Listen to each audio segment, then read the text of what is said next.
Good afternoon, and welcome to another episode of A Contagious Smile Unstoppable. I have Matthew Dixon with me. I can't wait for you guys to meet this guy because he's just like, when I found out what he has done and who he is, it is so exciting because some people chase their goals, others rebuild themselves from the ground up, and then go further than anyone ever thought possible. Matthew did both. He's the founder of MindAid, the world's first platform connecting support groups for mental illness in developing countries, which I love this. Anyone who knows me knows how much I love this. He's also the first person, I can't wait to talk about this, living with schizophrenia who bicycled across Canada, not once, but twice. His story is not about limitation. It's about what happens when you refuse to let a diagnosis define the distance you are capable of going, which is so much like me. This is why I can't wait to talk to him. Matthew is going to stay with you long after this podcast is overdue, and we're going to make sure y'all stay in contact. Matthew, thank you so much for finding time to come on here with us today. Thank you so much for having me. This is wonderful. Looking forward to it. Oh, I cannot wait. I love all of this. I just am like, where do I want to go? So let's go back a little bit. You were diagnosed with schizophrenia. When you are identified with that, how did that, I don't like the word hit, but how did that make you feel with your identity when you got that diagnosis? Yeah, that was tough. So I grew up in a small town in eastern Canada on the ocean, small seaside resort town, and had a pretty idyllic childhood. I didn't have any big plans for my life. I just was going to school. I was a decent student and went off to university, but I could feel some symptoms creeping up in me or just changes in me. But this would have been like late 80s, early 90s, and I didn't know what mental illness was. I didn't know about depression, bipolar, schizophrenia, OCD. I knew about psychology. I'd heard the word psychology before. I knew about psyching somebody out in the sport field kind of thing. I knew if you did things, I knew you could think wrong things and do wrong things, behave improperly, sort of thing. But these things were sort of creeping up in me, and I went to get help for them. The doctor sent me for blood work. It came back fine, and he sort of sent me out the door. But I, I had these sort of things going on, and I told friends about them, but they didn't really say, "Oh, well, if they've been lasting for 2 weeks, you should probably go get help," like everyone says these days with mental illness. Right. So when it finally hit, though, it happened very quickly. Right. I went from muddling through life a little bit for about 5 years through university, and then I started having suicidal thoughts, and I said, okay, that's not good. I should get that checked out. So I went back to get help again, and that's it. Just really hit hard. It was a very confusing time. Also, with schizophrenia, it's just very confusing to think anyway. So I was starting to just think in very confused ways. And so I went to the hospital, the psych ward. They poked and prodded me for a little bit. And after a few weeks or so, they said, we think you've got schizophrenia. And I was like, wow, what's that? Yeah, I was going to ask What? you. Oh, yeah. It's just like, wow. It's just, it's, you said don't use the word hit, but I don't know your reasons for that. But for me, it was really like just a bombshell going off in my life. Like, what does this mean for me? I didn't know, and also I didn't know anybody who had schizophrenia, let alone gotten through it. Right. I didn't know, what the course was like, how does this progress? Am I going to get better? My main thing was, how long will it be before I get better? If I get better, am I going to have this for the rest of my life? What does this mean? Will it get better partially? Like, there's just so many unknowns, and the unknown was very, very, very scary. So I asked a nurse in the hospital, like, if people get better from this, how long might it take? And she said, casually, sort of over her shoulder while working on something else, oh, sometimes people take a couple years before they feel like themselves again. And that's kind of all I had to go on. And there was very little literature on schizophrenia, at least that I had back then. I still find there's not a ton of literature on it. Not that I've gone super looking for it, but if you look at in the bookstores, there's tons of stuff on depression and Yeah. other bipolar, that's that sort of stuff, but still not as many books about schizophrenia.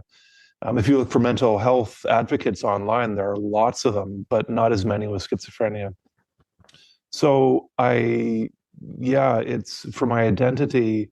I went from someone who was a straight A student. I didn't have super confidence as in my youth. I had some to a certain degree, but out of nowhere during the middle of university, before all this, while I was having some mild symptoms and before the disease hit hard, I somehow, for some reason, bicycled across Canada with a group called Tour de Canada. They go across Canada every year, and that was an identity boost for me big time.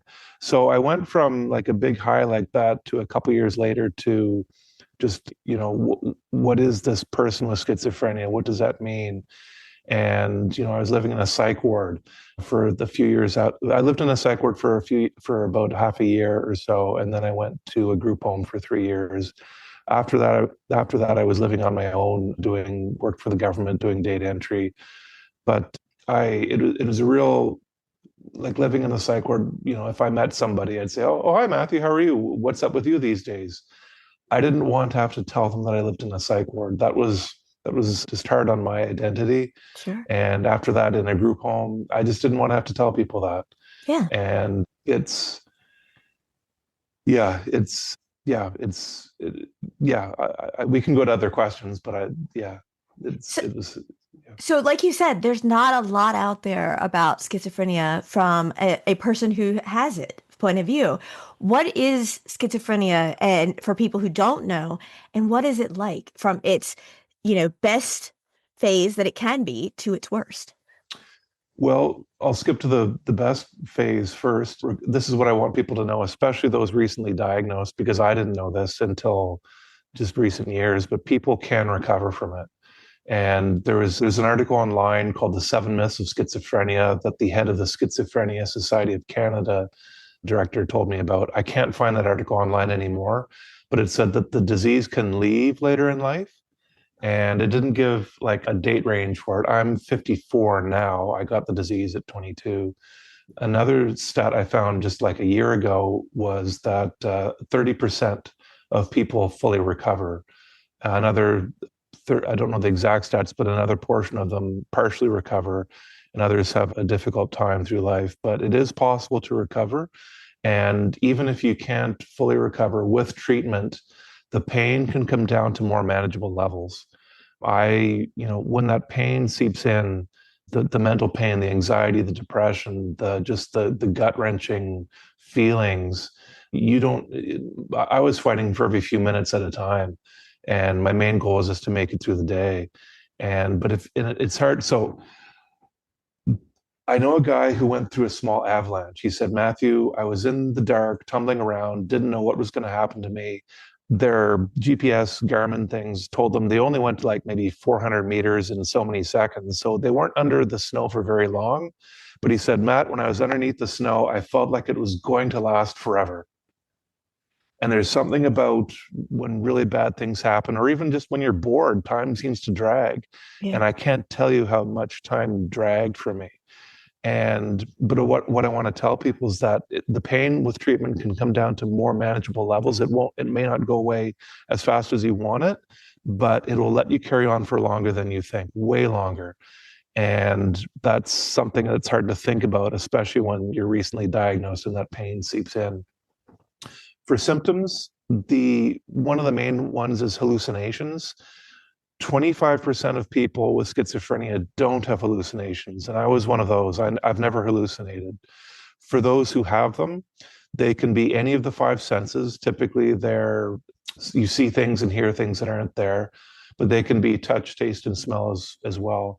Sometimes they're, for the most part, relentlessly tormenting people. Like I know a guy with schizophrenia, he had for 25 years, just voices in his head telling him horrible things about himself all day long, like while he's putting his shoes on, while he's eating, just nonstop for 25 years. And I was very thankful not to have those. Sometimes they can be beautiful things. People see beautiful things in the sky, but they can be harsh. So for other symptoms, disorganized thinking is a main one.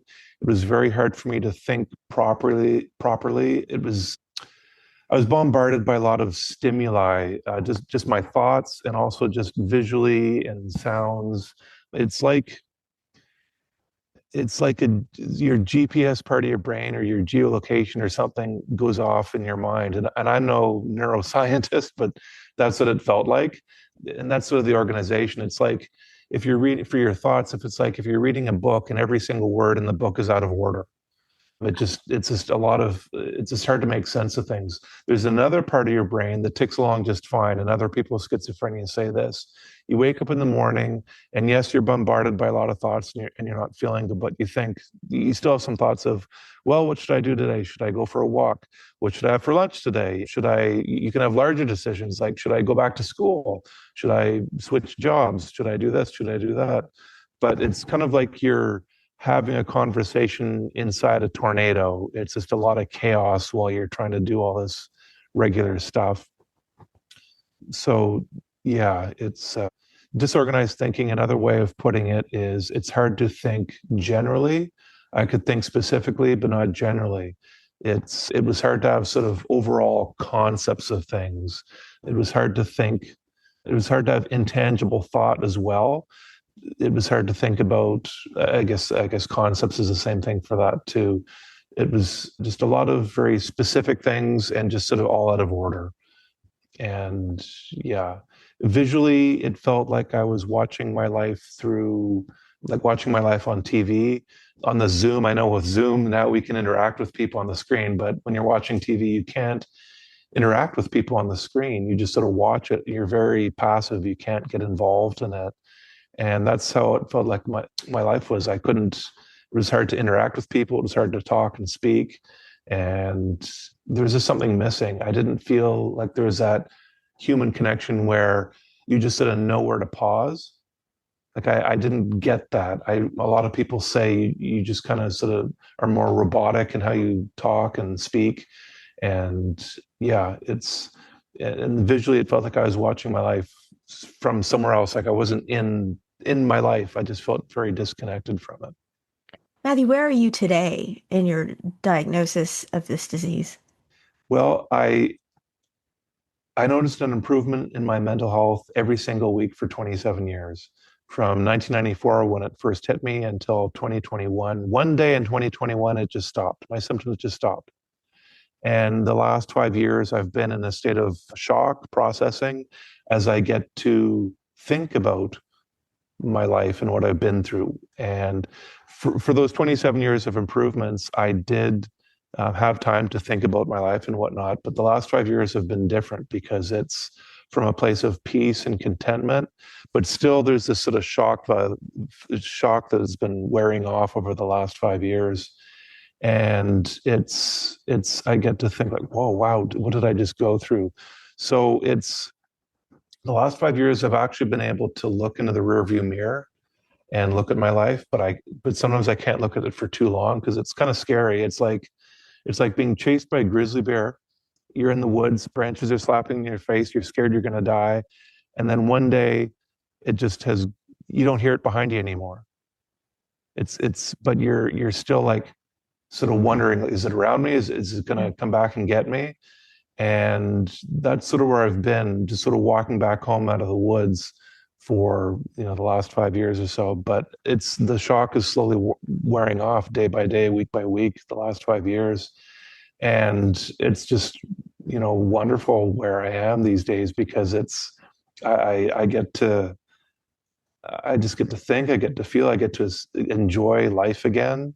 In 2023, I had the mental health to bicycle across Canada again.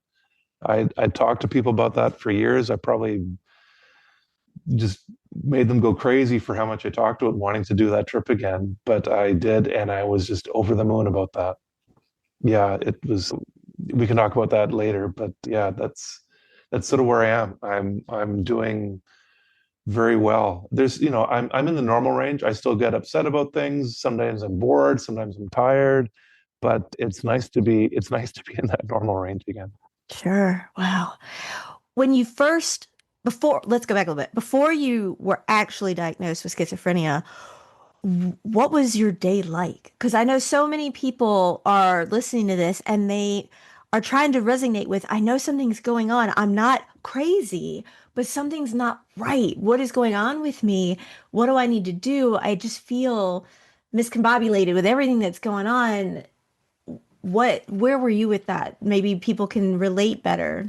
Because so fast today you go and they're like, here's a pill, you're autistic, here's this, here's that. And they don't want to listen. They don't want to take the time to listen to us. We're, a case number, a patient number, an insurance claim, but we're people. And, they don't want to take that time. And so I love that you're on here and you're so open. And I can't thank you enough for that. But for people who are listening, going, oh, this is the closest I've gotten to hearing something that resonates with what I'm going through and what I'm enduring. So, what was it like for you before you got your diagnosis? It was it was confusing. I could still do stuff. Like the symptoms weren't that bad. Like I was still getting good marks in school. I was taking engineering. I biked across Canada. I was on the university rowing team, but it was just confusing. Like I had these symptoms, and it might be easier for me to answer this question once I got diagnosed, once the pain set in. I don't know what you're looking for in the question, but for the discombobulated, that's what was really confusing for me. Like, what does this mean for me? There was uh, there was a real sense of just helplessness.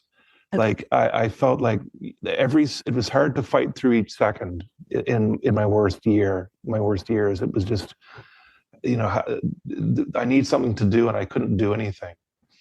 I couldn't just sit there and exist. It was so hard to me to push through, to keep existing, to fight for each moment. There's a lot of fighting, just to push myself, keep going, keep going, keep going, keep going. There's a lot of battle cries in my head. It's like, come on, Matthew, you keep going, keep going. No, I don't want to. I can't do this. You got to keep going. You got to keep going.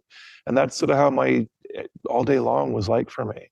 And it's tough, but it's Navy SEALs are taught in their training that you're capable of 20 times more than you think you are.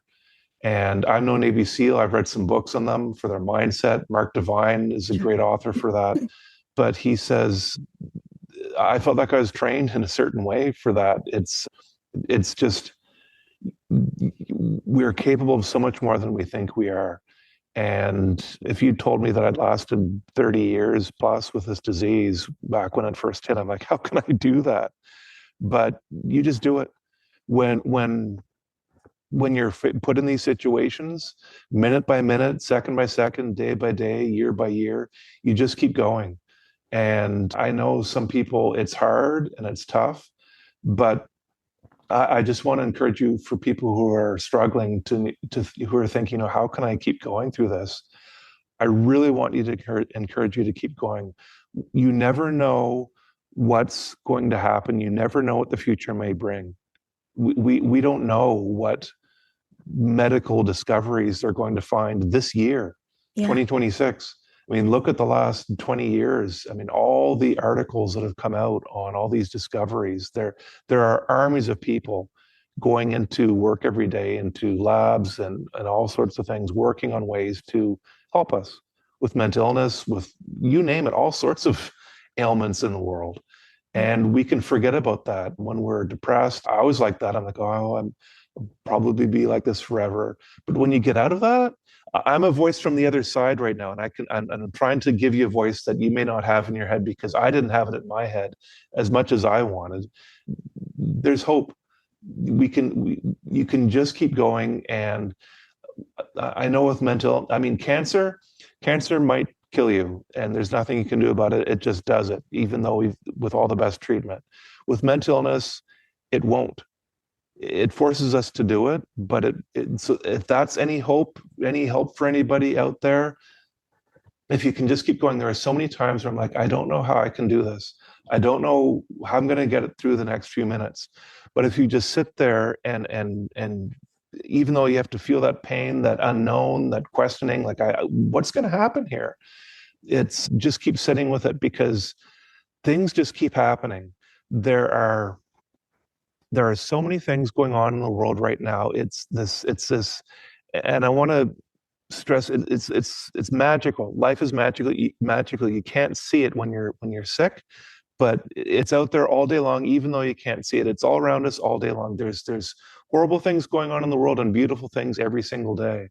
And in your life, there are just things happening. The phrase "the universe has your back" is true, and there are things, wait 5 minutes if you're struggling, wait 10 minutes, wait 20 minutes and 30 minutes.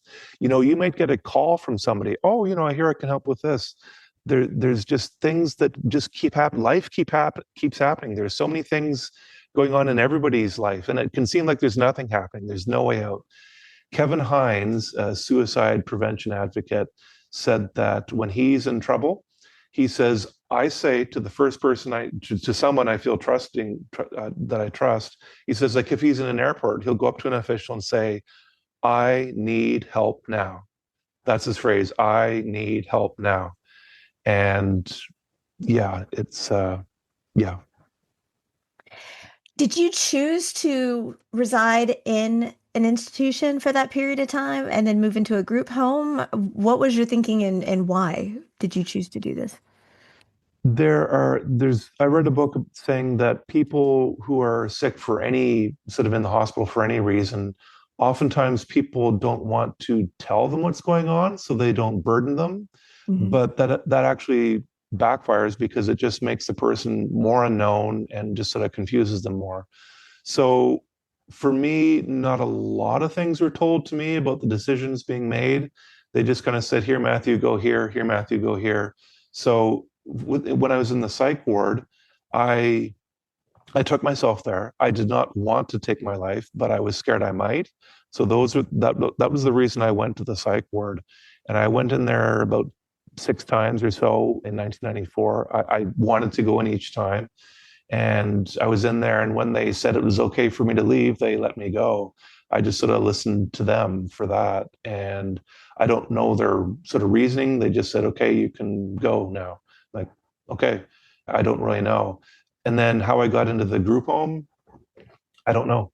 I I sort of went. They said, there's a spot in a group home, you can live here. And I was in there for 3 years. And one day they said, Matthew, you can leave now. I'm like, okay. I wasn't really involved in those decisions. So I was in a suicide watch room in the psych ward, I don't know, 2 or 3 times or so for, I don't know, a day or a few days, something like that. But other than that, I was just in the main floor of the psych ward. And yeah, yeah, that was my experience. Matthew, why do you think so many people hear, oh, he has schizophrenia, he's schizophrenic, and people are like, oh, and they just don't even want to interact with people with schizophrenia? I mean, I could sit and talk to you all day long every day, and I would be happy as a clam. I mean, why do you think that society has this stigma on them? They're like, oh, he's schizophrenic, and everybody honestly at that point just doesn't even want to interact with that individual. I mean, a lot of the beautiful people I get to talk to every day and counsel and support, they have something going on. A lot of them are trauma survivors from sexual assault or domestic violence. And you're like, you're such a beautiful soul. You realize and appreciate every moment of life. But why do you think society has this stigma that it's like, oh, you have a mental illness, you have schizophrenia, and then everybody just kind of like thinks you have the plague and you're going to give it to them? Why do you think that people do that? Well, we couldn't talk about mental illness for so long, and schizophrenia included, and a lot of us just didn't talk about that. I mean, that's centuries, maybe millennia of treatment of people like that. I mean, the world we're in now with the ability to talk publicly about mental illness. Right. Look, we're on a podcast talking about mental illness. Wow. 20 years ago? Never happened. No, no. It's amazing. We still have a lot of work to do, room to Yes. grow, but man, it's a nice place where we are now. With schizophrenia, I the stats are people with schizophrenia are no more prone to violence than the rest of the general population. The BC Schizophrenia, the British Columbia Schizophrenia Society says that people with untreated schizophrenia can have somewhat higher rates of violence. And I've been talking with them to try to find what that rate is, and they've been looking at certain studies. It's sort of hard to find what that rate is for untreated schizophrenia.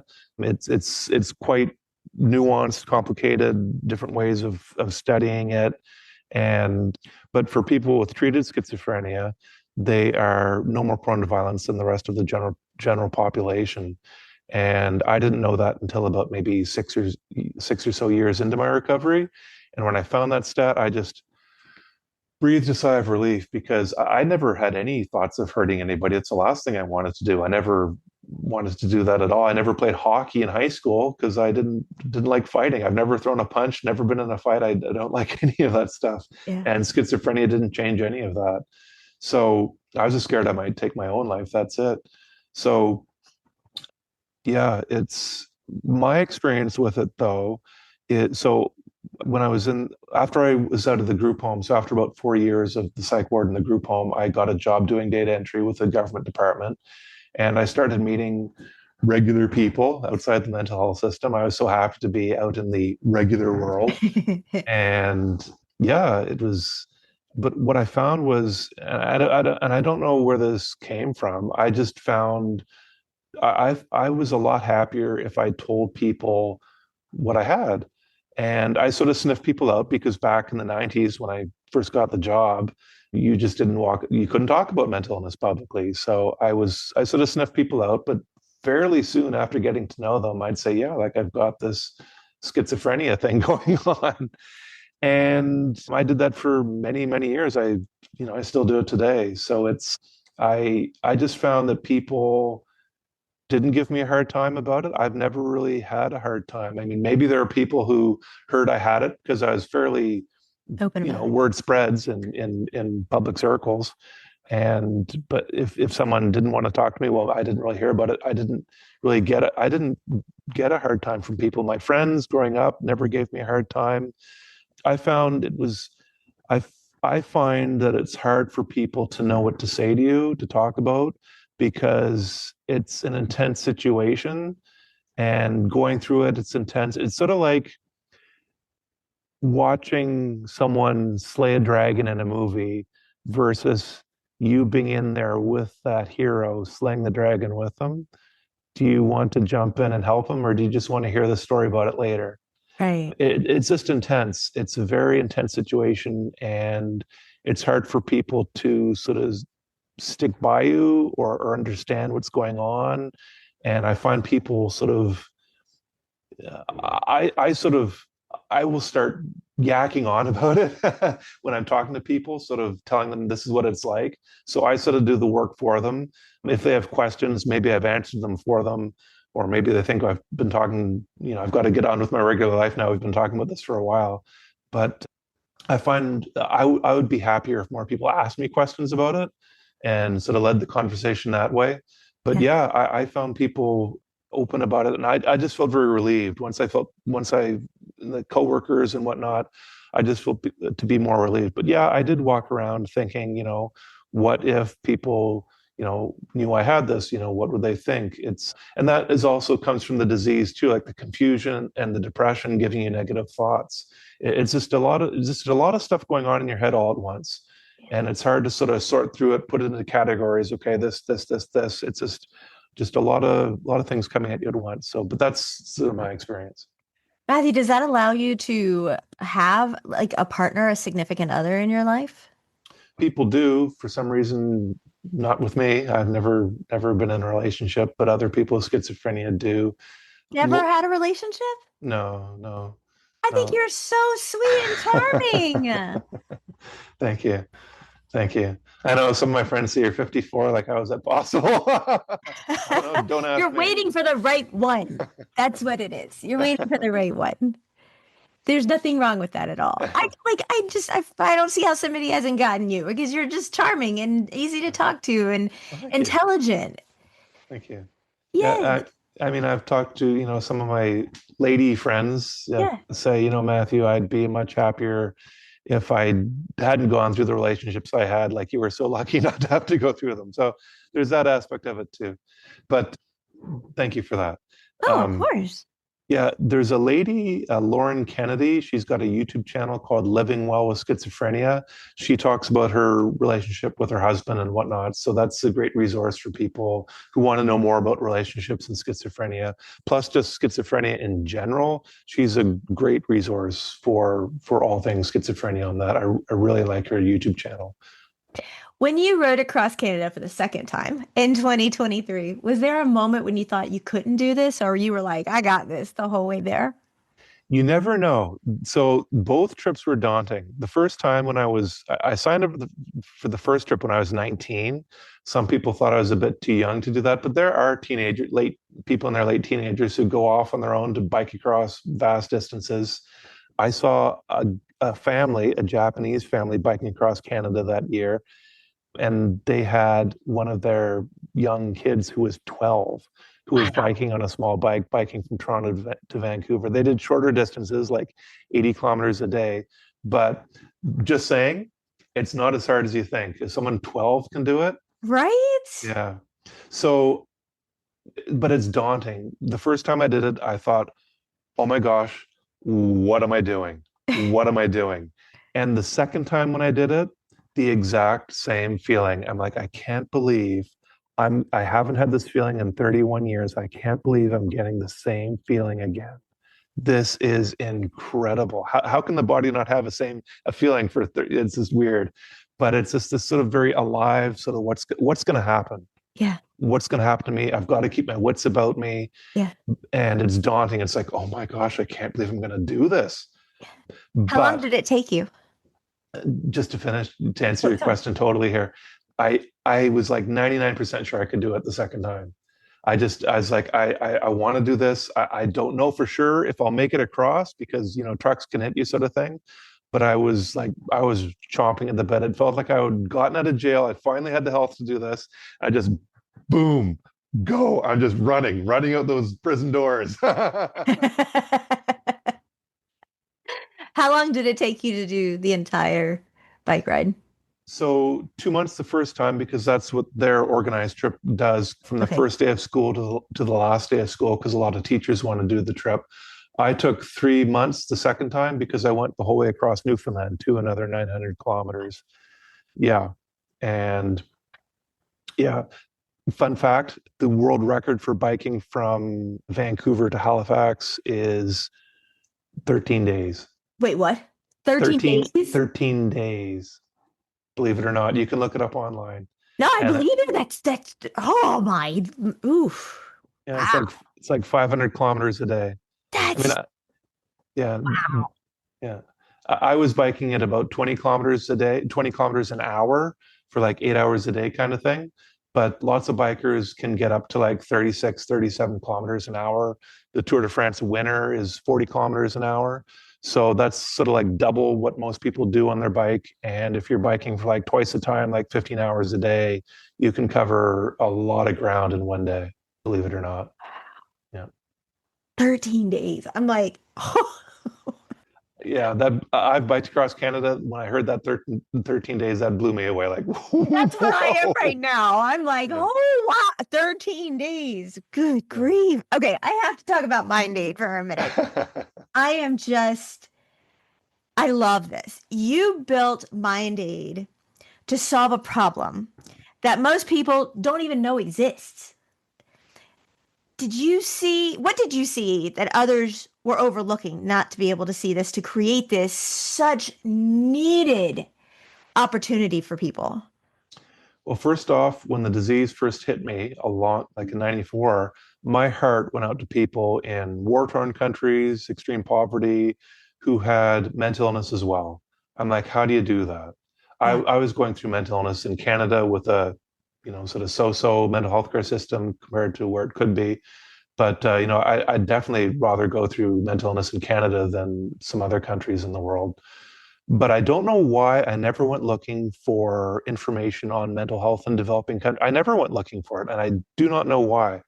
But in 2017, a TED Talk burbled up into my feed on mental health in developing countries by Vikram Patel.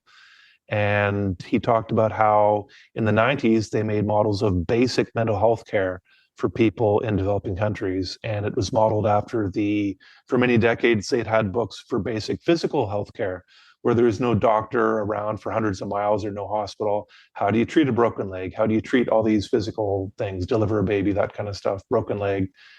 And so now they have these models of basic mental health care. They're low cost, they're proven effective, and they're scalable. And I started, well, I like learning stuff. I looking, researching a topic sort of thing. So I went looking for groups on this who are doing this work, and I realized that they were relatively small. I did find an article on, and I can't find it again. I wish I had it.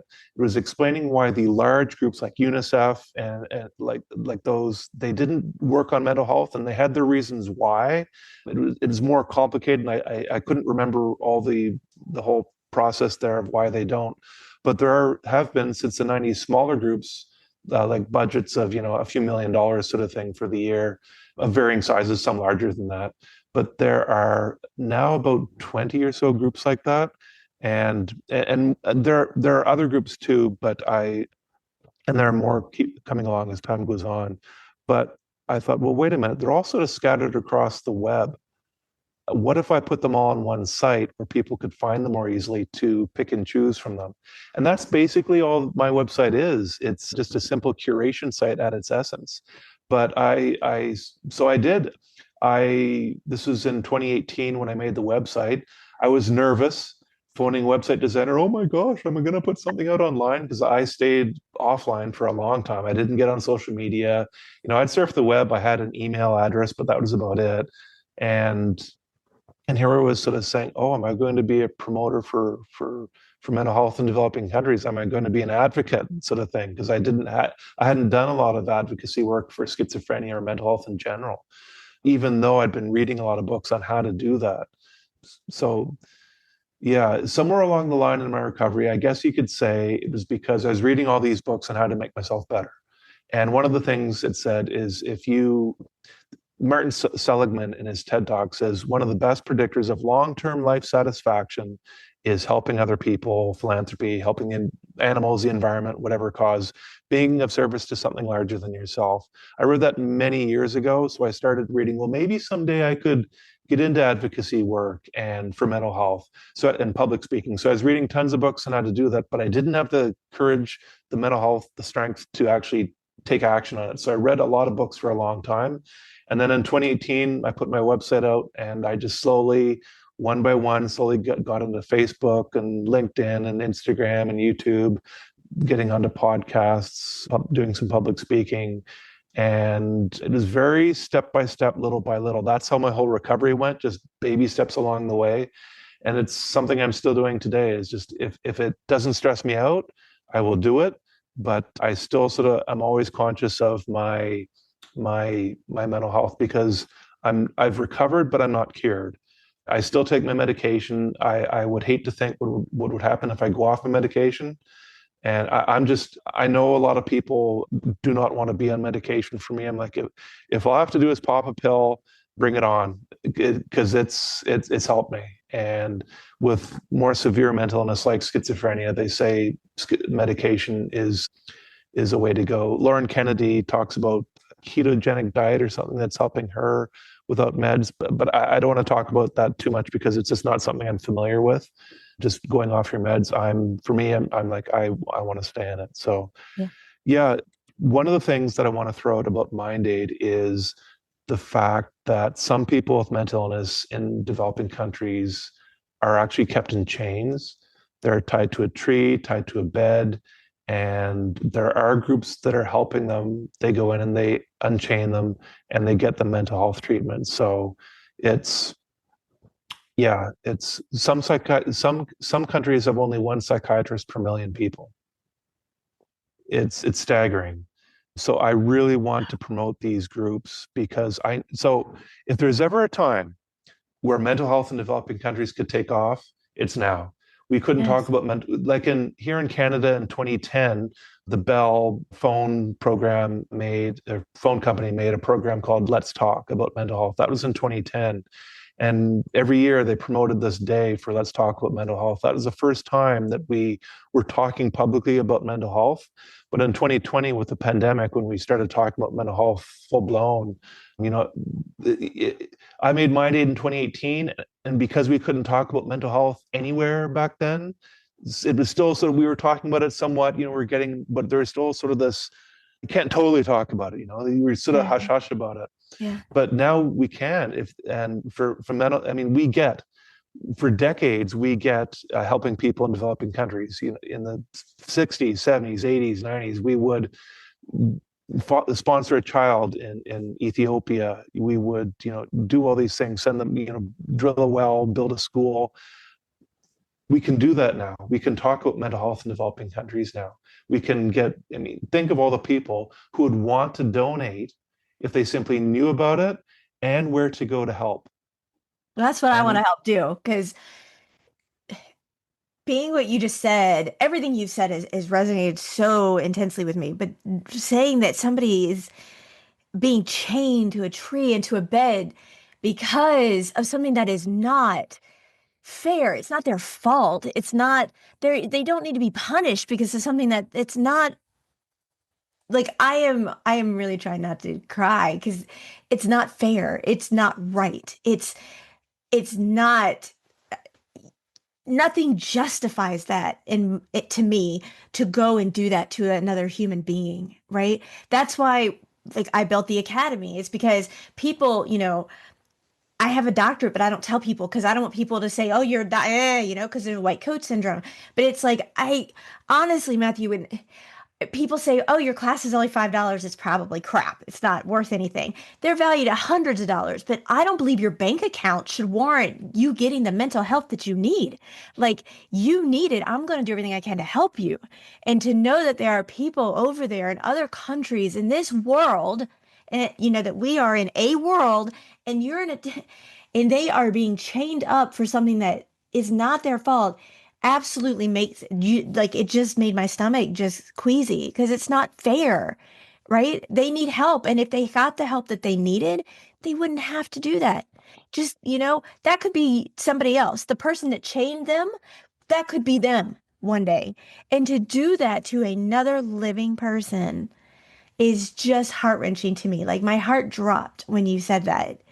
And yeah, it just if somebody is listening, like I am just thrown. If somebody is listening right now and they're in a very dark place, because I tell people all the time, Matthew, like for women that are going through abuse, and I say to people all the time, you have survived 100% of your worst days, and that is an amazing track record. So on today, if you have 5 minutes of 10 minutes where it's really bad, think back to those days where it was 2 hours of really bad, 5 hours of really bad. And this is what I tell people all the time. You survived 100%, right? That is an amazing track record. You're a warrior.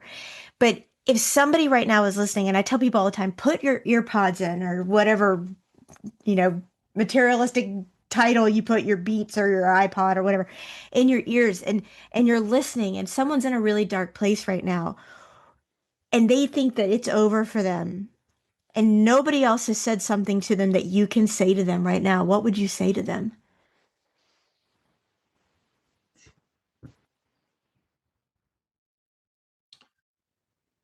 I would say when I was in my worst days in the hospital in the psych ward, I felt about every day or so I'd have to just talk to somebody. I just need to talk to somebody to get what's off my chest. And there was a lady in there, a nurse, and she listened to me. She just absolutely listened to me. And at the end, she said, after I'd gotten everything out, she said, I think you're doing the best you can. Hang in there. And I can't tell you how much better that made me feel. Just a few simple words. Just it's I don't have the time to listen to everybody. It's impossible to listen to the millions and millions of people with mental illness or disability or anybody going through a hard time. They're just a few words, but I'll say them to you now. Just, I think you're doing the best you can, and hang in there. Just keep hanging in there. I, you're a wonderful, wonderful, wonderful person. You're a magical person. There's so many things going on in your body right now. All these cells, the body. If you start looking into all the mechanisms of it, it's just absolutely incredible. And it's hard to think about that when you're thinking of leaving the world. And I just want to say that there's a place for you here. There's a place for you here. We need you. And it may feel like nobody needs you, but you're needed. You're needed. You're needed. You're needed. You're needed. You're needed. And I know I can't save everybody, but I want to say that anyway because I just think because everybody is needed. Yes. Everybody is, no matter what you've done, no matter what you've been through. And maybe if you're suffering with guilt for things you have done, there's a book called So You've Been Publicly Shamed by, I think his name's Ron Jensen, I think. And it talks about people who've had to go through shame and how to get through it. And Alex Rodriguez, the baseball player, he had a show called, I can't think of the name right now, back in the game. He takes people, athletes, celebrities who've been publicly shamed, and teaches them how to get back into life again. And basically it's like saying sorry for what you've done and saying I'm going to try to help other people now. It comes back to what I said earlier, helping. Being Arnold Schwarzenegger has a book called Be Useful. And I know it's hard if you're sick and you haven't done anything wrong and you're thinking, why, when you can't get out of bed, when you're just sitting in bed all day. Well, I'm going to congratulate you, like you just said, Victoria, about how I heard a mental illness advocate say, your recovery is an amazing accomplishment. Just like what you said, it's an amazing accomplishment.